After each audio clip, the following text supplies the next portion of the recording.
Okay, so this is a picture of a illusioned mind who's crying out. Look at the picture. What can you learn from this? What imagine in your mind after looking at this picture? When you look at this picture, you get the idea of how cruel, how suffocating the mind, the person is, and it's trying to express. So this, in the form of art, this art is trying to say how the mind is uh, being obstructed, being used, and is being suppressed. That's exactly most of the people face in everyday life. Nowadays, we see people are normally having this problem, feeling like suffocated. Life is like a hell. So today in this video, in a very short video, we're going to tackle this and learn the art of staying happy. Everybody needs happiness, right? Who doesn't want to live a happy life? Who doesn't want their mind to be in the state of happiness? But the problem is we do not know how to decode our mind. In this video, I'm going to go through both biologically how our mind works and both also psychologically how actually our mind works. Before that, after looking at this picture, you must have noticed that it is you in the screen, it is yourself. And since you have clicked this video, it means you have that feeling. Let's start. This is you who is sad, and this is a person who is happy, and this is sad. Now the thing that runs between these two people is the same thing, which is called brain, right? This is the common thing that the both person have, but there is different personality of one suffering from happiness, one is suffering from sadness. What is the line, what is the barrier that has been created that separates these two person? It's either the how the brain functions or how the brain works, or is it different from what we can see from the point of science? Let's dive into it. Before diving into it, let's see that the different things that makes our mind into different person is what path we choose. We have two paths according to me. One path leads to happiness, one path leads to more opportunities, more helping, more lovable life, trust, hope, and praying to God and patience. And one path leads to staying always sad, depressed, seeking more problems in life, hating others and himself or herself, ruining his own life and others, having distrust, having cursed mind, and impatience. Now, it depends upon you which path you choose. If you are suffering from this, then this video is not for you. You can skip this video right now. But if you fall in this category and you have all these things in common, then this video is especially for you. So let us go first to our brain. The parts of the brain, as you can see. In our brain, we have different sections or portions of the brain that acts for different purposes. First, in this front, in the forehead, as you can see, this is the region of the forehead. This is called the frontal lobe, this yellow portion. It is used for problem solving, decision making, consciousness, emotions. And in the left hand side, you can see this blue region. Here we can see this region is called as the temporal lobe. This temporal lobe is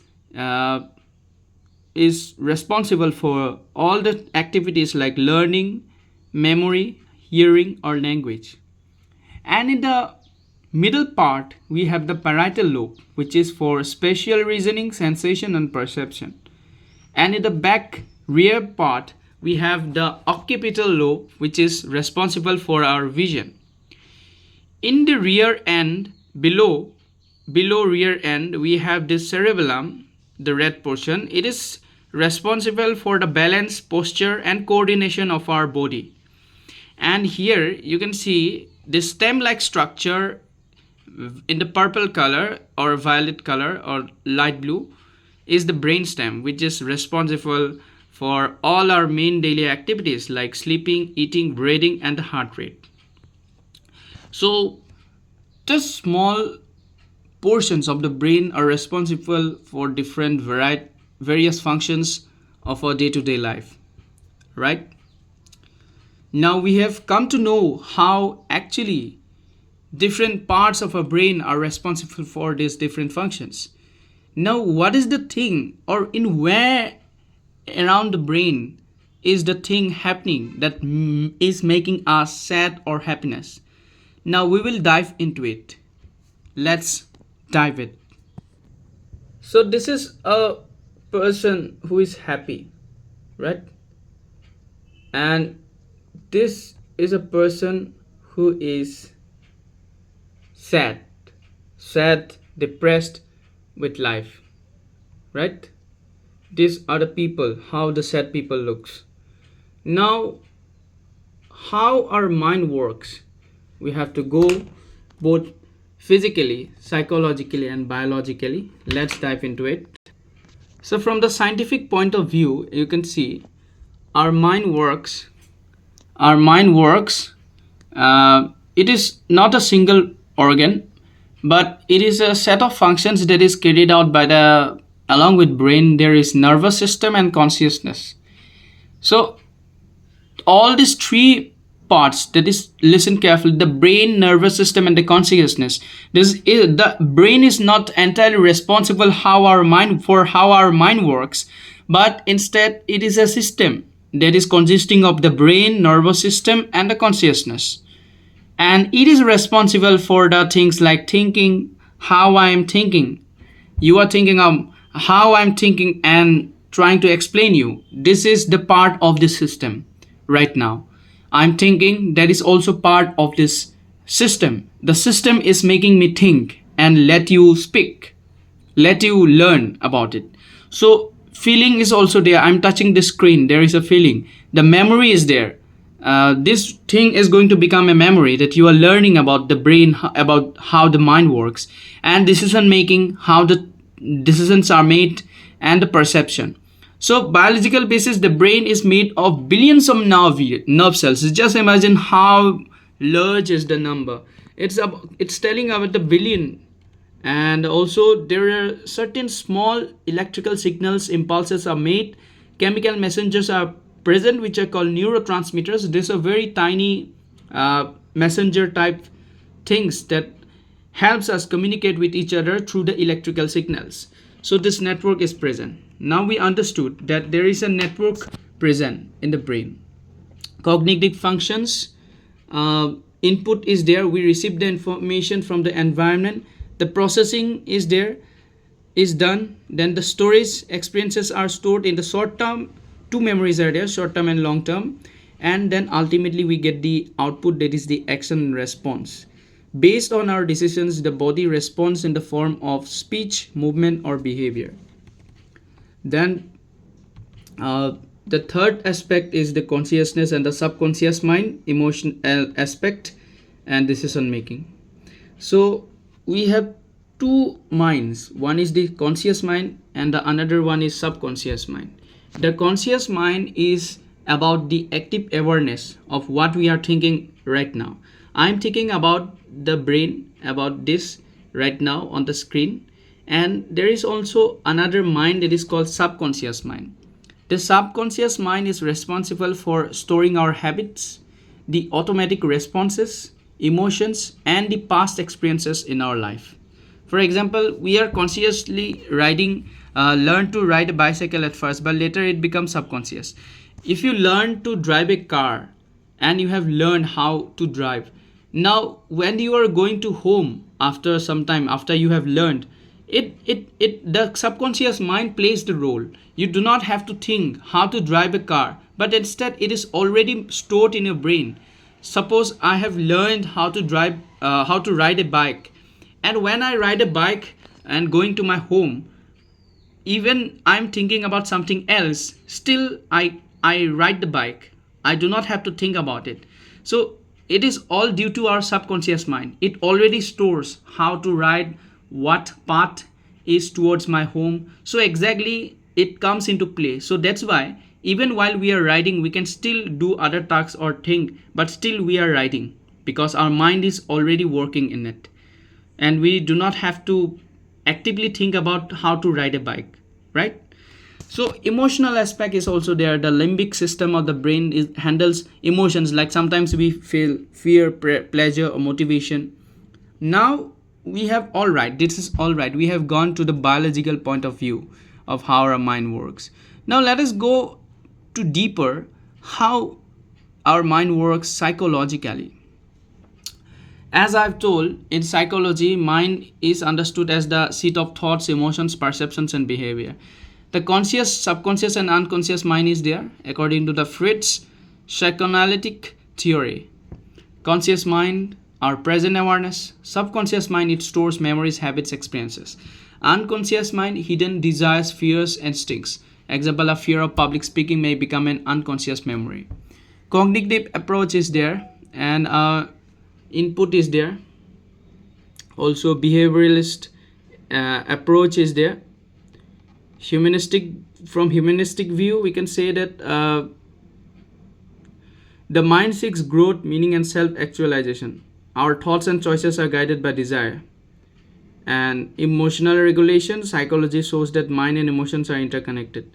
So in simple, what did we learn from the psychological point of view is that the mind is a dynamic system of conscious and unconscious processes.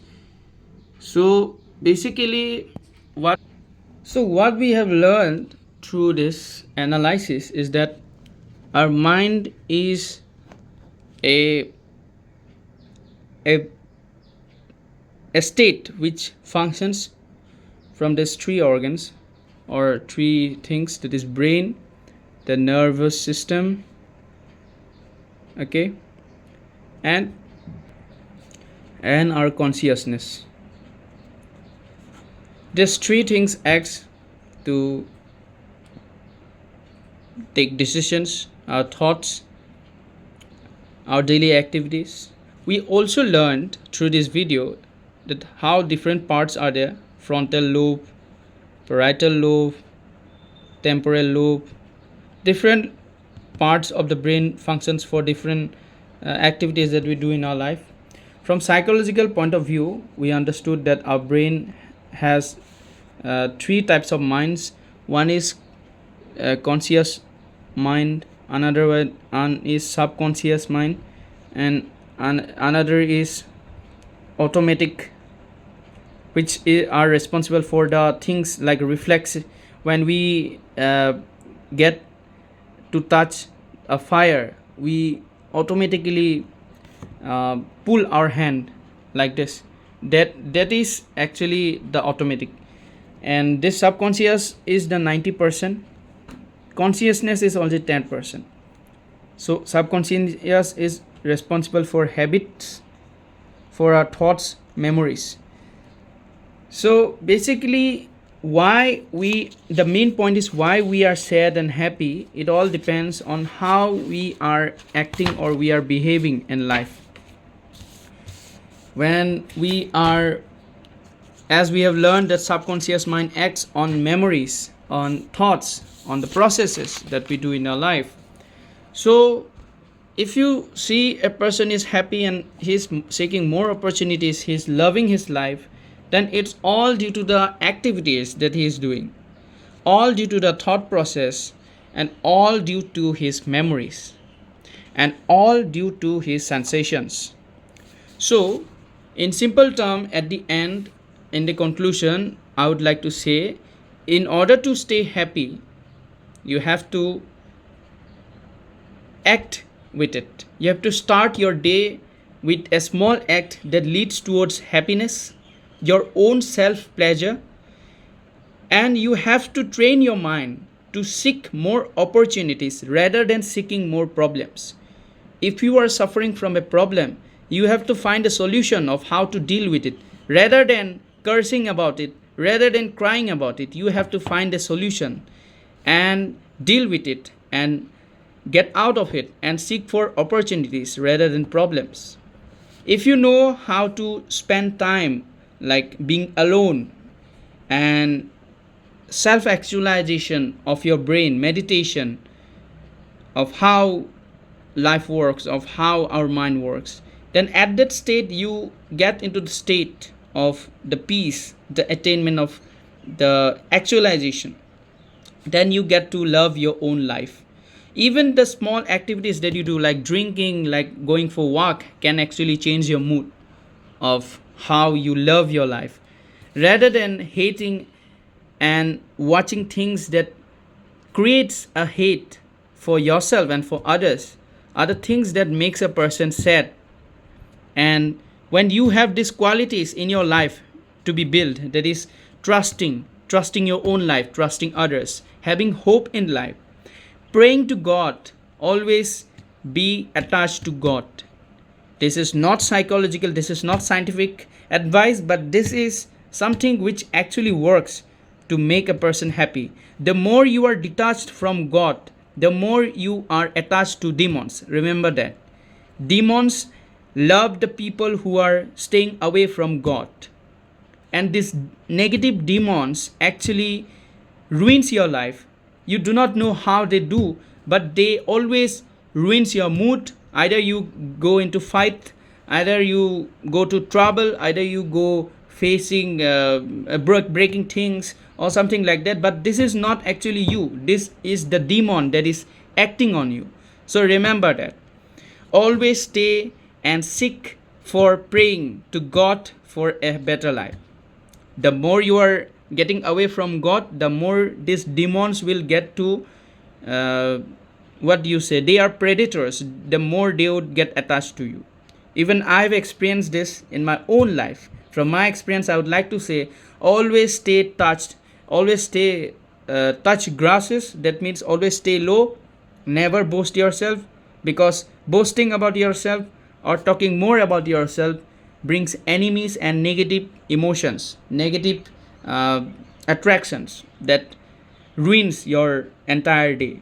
Always stay and touch grass means you have to stay in a low profile even though you have a lot of assets. So if you follow this all these things, you would change and transform into a different person who always stays happy, seeks opportunities, loves others, love his life, have trust and patience in his life. But if you always do activities which makes you sad, you always seek for problems, you always hate others, you always watch things that makes you hate others, then you are not going to stay happy.